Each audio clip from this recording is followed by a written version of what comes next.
మాట్లాడదాం. నా ముందు అభిషేక్ నాయక్ ఉన్నాడు, డిస్కస్ చేద్దాం. అభిషేక్ నమస్తే. నమస్తే అన్న. సో ఎంత ఏజ్ అభిషేక్? అన్న నా ఏజ్ 24 అన్న. 24. వావ్, 24 ఇయర్స్ అన్న. సో ఇంత చిన్న ఏజ్ లో ఇంత ఎలిగేషన్ పేరు సంపాదించడం పేరు అని అనుకోవట్లేదు అన్న. నేను ఇవన్నీ ఎలిగేషన్స్ అన్న. నిజంగా మంచి చేసినాం అనేది వస్తే పేరు అనుకుంటాం అన్న. ఇవన్నీ చేయని తప్పులకి ఎలిగేషన్స్ భరిస్తున్నా అన్న. అంటే చేయని బరువుని మోస్తున్నా నేను.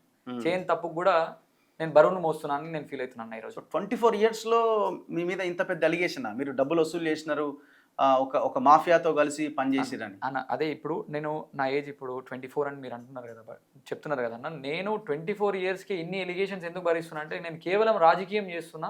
రాజకీయంలోకి అది చిన్న వయసులో వస్తే మంచి పేరు వస్తుంది, ఇంకో ఎదుగుతున్న క్రమంలో ఇంకా మంచి మంచి పోస్టులు వస్తాయి అనుకున్నా. కానీ ఈ భరించలేనన్ని బాధలు వస్తాయి, ఇన్ని కష్టాలు వస్తాయి, ఇన్ని చేయని తప్పు కూడా నేరాలు మోపబడతాయి. నాతో పాటు నా కుటుంబం కూడా ఇంత సఫర్ అవుతుందని నాకు తెలియదు అన్న. ఇప్పుడు ఏ పార్టీలో ఉన్నావు? నేను బీఆర్ఎస్ పార్టీలో ఉన్నాను. బీఆర్ఎస్ లోనే స్టార్ట్ చేసినావా కెరియర్? లేదన్న, నేను ఫస్ట్ కాంగ్రెస్ పార్టీలో ఉండే. ఎవరి ఆధ్వర్యంలో జాయిన్ అయ్యాను? నేను జాన్ రెడ్డి గారి సమక్షంలోనే పార్టీలో జాయిన్ అయినా. తర్వాత 2022లో జాయిన్ అయినా. నేను అప్పుడు బీటెక్ ఫైనల్ ఇయర్ చదువుతున్నా. నా బీటెక్ కూడా కంప్లీట్ కాలేదు. నాకు పాలిటిక్స్ అంటే ఇంట్రెస్ట్ ఉండే. ఏదైతే 2022లో జాన్ రెడ్డి గారిని పిలిపించి ఇప్పుడు ప్రస్తుతం ఇప్పుడు మా దేవరకొండ శాసనసభ్యులు మన నినాద్ బాలునాయక్ గారి ఆధ్వర్యంలోనే పార్టీలో జాయిన్ అయినా. ఒక 2000 మందితో నేను పార్టీలో జాయిన్ అయినా.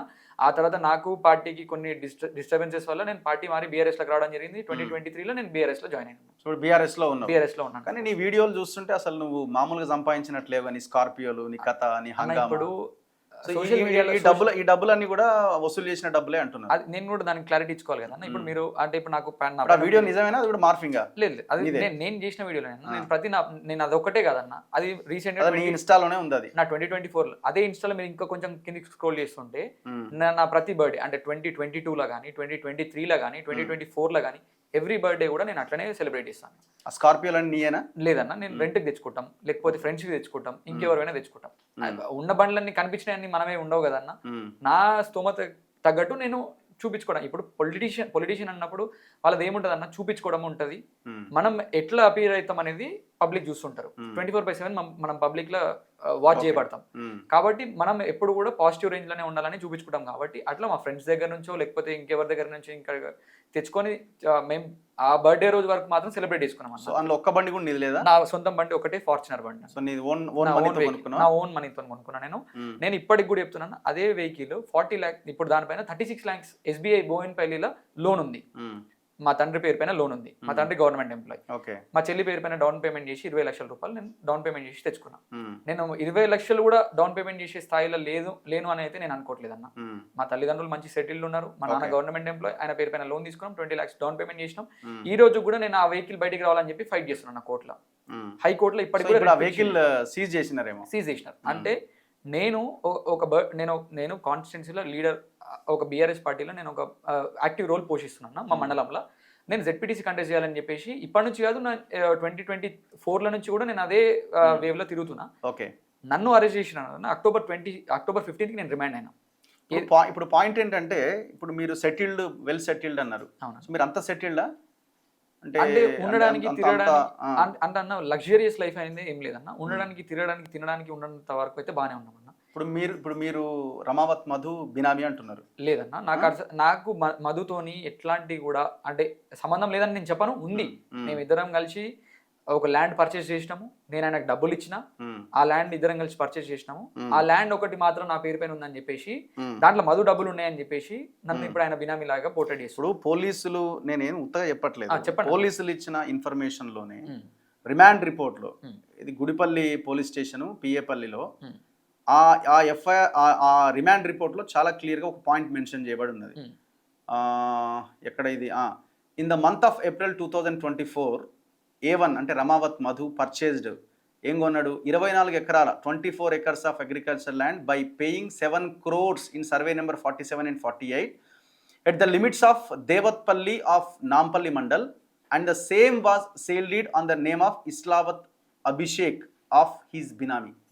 ఇది ఎవరు పోలీసులు పెట్టిన రిమాండ్ రిపోర్ట్. అదే రిమాండ్ రిపోర్ట్ లో మీరు ఒకసారి చూస్తే అన్న, డబ్బులు ఇచ్చిన విక్టిమ్స్ ఉన్నారు కదన్న, ఎవరైతే మధుకి డబ్బులు ఇచ్చినారో ఎన్ని కోట్లు ఇచ్చినారు అనేది కూడా ఒక లిస్ట్, ఒక టేబుల్ ఉంది. అదే టేబుల్లో మీరు అదే రిమాండ్ రిపోర్ట్ లో సేమ్, మీరు ఏది కూడా మార్చకండి, 48th నెంబర్ లో ఇస్లావత్ అభిషేక్ ఎన్ని కోట్లు ఇచ్చినాడు అని ఉంది చూడండి అన్న ఒకసారి. ఇస్లావత్ అభిషేక్ మల్లేపల్లి మీది. మల్లెపల్లి మల్లేపల్లి 4 crores అని ఉంది. 4 కోట్లు ఇచ్చిన 4 కోట్లు మీరు మధుకి ఇచ్చిరా అని ఉంది. అదే ఉంది కదా అక్కడ, అది మధు వర్షన్. మధుకి 4 అంటే కోట్లు వీళ్ళు ఏజెంట్లని ఆ ఏజెంట్లని వసూలు చేసి ఇచ్చినారనేది లిస్ట్ అది. అంటే 4 కోట్లు అభిషేక్ అనేటోడు ఇచ్చిందని చెప్పి సేమ్ అదే ఎఫ్ఐఆర్ అదే రిమాండ్ రిపోర్ట్ లో రాసింది. మళ్ళీ అదే రిమాండ్ రిపోర్ట్ లో అభిషేక్ అనేటోడు బినామీ అని రాసింది. ఇప్పుడు నేను కూడా చెప్తున్నాను, నేను 5,40,00,000 రూపాయలు మధు అనేటోనికి నేను ఇచ్చిన.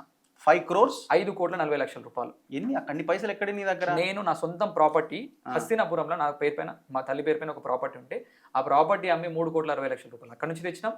మా ఫ్యామిలీ మెంబర్స్ దగ్గర నుంచి ఎవరైతే మా మేనమామ, మా పిన్ని కూతుర్లు, మా పిన్ని, మా పెద్దనాన్న కూతురు ఎవరైతే ఉన్నారో మా ఫ్యామిలీ మెంబర్స్ దగ్గర నుంచి నేను 1,60,00,000 రూపాయలు తీసుకురావడం జరిగింది. అవి నేను కూడా మధుకి హ్యాండ్ ఓవర్ చేయడం జరిగింది. మొత్తం ఎంత ఇచ్చిన? 5,40,00,000 రూపాయలు ఇచ్చిన మధుకి. ఇన్ స్టార్టింగ్ లా 3 కోట్ల రూపాయలు ఇచ్చిన. ఆ తర్వాత నాకు ఇట్లా వస్తున్నట్టు 10 వస్తే 10, 20 వస్తే 20, 30 వస్తే 30 అవి కూడా మధుకి ఇచ్చుకోవడం జరిగింది. అది ఆయన నేను చెప్పింది కాదు, ఆయన అక్కడ ఆయనంతలో ఒప్పుకున్నదే ఆ రిమాండ్ రిపోర్ట్. ఆ రిమాండ్ రిపోర్ట్ ఓన్లీ కూడా మధుకి సంబంధించింది మాత్రమే. అప్పుడు 4 కోట్లు ఇచ్చినని చెప్పినారు. ఆ తర్వాత మేమిద్దరం మళ్ళీ ఆయన జైలు నుంచి వచ్చిన తర్వాత కూడా కూర్చొని మాట్లాడిన తర్వాత మాకు తెలియని లెక్క 5,40,00,000 5,40,00,000 నువ్వు ఇచ్చినావు మధుకి? ఇచ్చిన. ఎందుకు ఇచ్చిన అంటే ఆయన నా పేరు పైన 7 కోట్ల రూపాయల ల్యాండ్ రిజిస్ట్రేషన్ చేసిండు. ఎవరు? మధు చేసిండు. 7 కోట్లు. ఇప్పుడు ఆ 24 ఎకరాల ల్యాండ్ నా పేరు పైన. మిమ్మల్ని బినామీ ఎందుకు అంటున్నారంటే మీ పేరు మీద కాబట్టి బినామీ అంటున్నారు. మీ పేరు మీద ఎందుకు ఉంది? నేను అప్పుడు ఏంటంటే ఈ వడ్డీ వ్యాపారం ఏదైతే దేవరకొండలో నడుస్తుందో అప్పుడు నాకు ఇంత పెద్ద ఎత్తున దందా నడుస్తుందో నాకు తెలియదు. మధు అనే వ్యక్తి నా దగ్గరికి పరిచయం అయింది కూడా నాకు 2024 డిసెంబర్ లో పరిచయం అయింది. లేదు ఏప్రిల్ లో రిజిస్ట్రేషన్ అని ఉంది. అది 2025 ఏప్రిల్. చూడండి ఒకసారి. 24 ఏప్రిల్ ఉంది. అది తప్పు రాసినారు. 2025 ఏప్రిల్. నేను ఇప్పుడు ఇందులో అయితే 24 ఏప్రిల్ అని ఉంది. 25 ఏప్రిల్లో రిజిస్ట్రేషన్ అయింది నా పేరు పైన. నేను ధరణి పోర్టల్లో కూడా నేను స్లాట్లు బుక్ చేసింది కానీ లేకపోతే మేము పేమెంట్లు చేసింది కానీ ఏదైనా ఉంటాయి కదన్న, ఆ ప్రూఫ్స్ అని కూడా నేను చూపిస్తాను. 2025 ఏప్రిల్లో రిజిస్ట్రేషన్. ఆ కేసు అయింది 2025 అక్టోబర్లో. ఓకే, ఒకసారి మళ్ళీ చూడండి అన్న. ఇది 7th కాదు 24 అనే రాసినారు వీళ్ళు. నెంబర్ 5 లో ఉంది ఇది. 24 acres అని ఉంది. మళ్ళీ ఇంకేదన్నా ఉందా? 15th లాస్ గోల్డ్ 7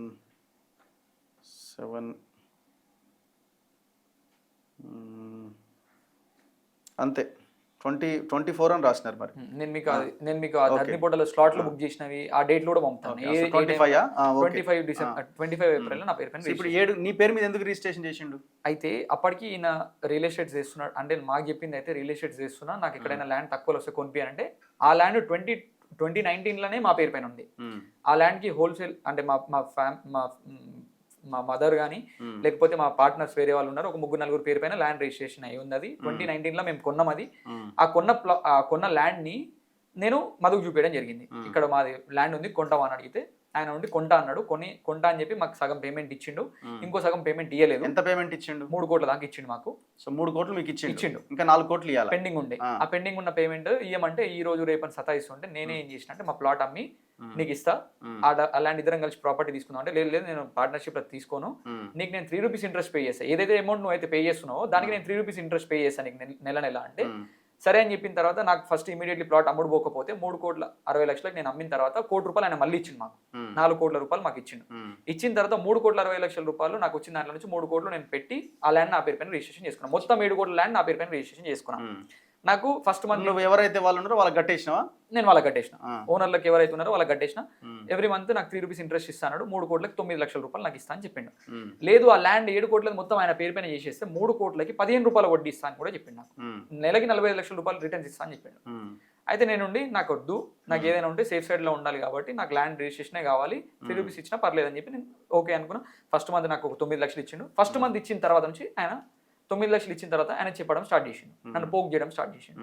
నువ్వు చూసినావా, చెప్తే విన్నావా, 9 లక్షల రూపాయలు నీకు వచ్చినాయి కదా, నా మాట విను, ఇంకొక 2 కోట్లు ఇంకొక 3 కోట్లు పెట్టుకుంటే 18 లక్షలు వస్తాయి కదా, నీ పేరు పైన ఎట్లా అదనంగా 7 కోట్ల రూపాయల ల్యాండ్ ఉంది కదా, ఇంకో 2 కోట్లు ఇంకో 3 కోట్లు అని చెప్పడం నాకు ఆడడం స్టార్ట్ చేసిండు. నేను అదే మాట మా ఇంట్లో చెప్పలేకపోయినా నేనేం చేసిన అంటే ఇంట్లో తెలియకుండా మా ఫ్యామిలీ మెంబర్స్ దగ్గర నుంచి అక్కడ ఇక్కడ నా పేరు పైన ల్యాండ్ ఉంది కదా, మీకు ఎందుకు భయం, నేను ఉన్నా కదా అని చెప్పి రూపాయి వడ్డీకి 2 రూపాయల వడ్డీకి నేను తీసుకొచ్చి వీనికి 3 రూపాయల వడ్డీకి ఇవ్వడం జరిగింది. అట్లా 5,40,00,000 రూపాయల వరకు అంటే నేను ఒకటేసారి 3 కోట్లు ఇచ్చిన. ఆ తర్వాత మెల్లమెల్లగా 10 వస్తే 10, 20 వస్తే 20, 30 వస్తే 30 అట్లా ఇచ్చుకుంటూ పోయినా. అట్లా 5,40,00,000 రూపాయలు ఆయన సైడ్ ఇచ్చిన. ఆయన నాకు 7 కోట్ల రూపాయల ల్యాండ్ రిజిస్ట్రేషన్ చేసిండు. ఇది జరిగిన ప్రాసెస్. ఆయన నాకు ఇచ్చిన ఇంట్రెస్ట్ కూడా 1 మంత్ ఇచ్చిండు. ఓకే. ఒకటే నెల 9 లక్షలు ఇచ్చిండు. ఆ తర్వాత నుంచి నాకు ఎప్పుడు కూడా వడ్డీ ఇవ్వలే. ఏప్రిల్లో నా పేరు పైన రిజిస్ట్రేషన్ అయింది. అయిన తర్వాత 2 monthsలో మధుని రిమైండ్ చేయడము, ఆయన డబ్బులు ఇవ్వడం ఆపేయడము.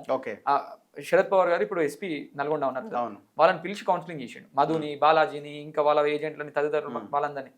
అప్పుడు కూడా నన్ను ఎక్కడ విలువలేదు, ఎందుకంటే నా పాత్ర లేదు కాబట్టి. అప్పటికి నా పేరు పైన ల్యాండ్ ఉంది. అప్పటికి కూడా నేను అరెస్ట్ అయినావు కదా, చెప్తాను, అది కూడా చెప్తున్నాను.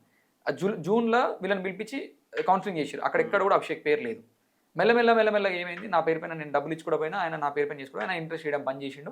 నేను కూడా రోజు అడుగుతున్నాను. నేను ఒకటే మాట అన్నాడు, నీ పేరు పైన ల్యాండ్ ఉంది కదా, నీకు ఎందుకు టెన్షన్, ఎప్పటికైనా నీకు డబ్బులు అయితే ఇస్తా కదా, నీకు ఇస్తేనే చేయలేకపోతే చేయొద్దు అన్నట్టు కూడా మాట్లాడాడు. ల్యాండ్ రిజిస్ట్రేషన్ కూడా ఇస్తేనే చేయలేకపోతే లేదన్నట్టు కూడా మాట్లాడాడు.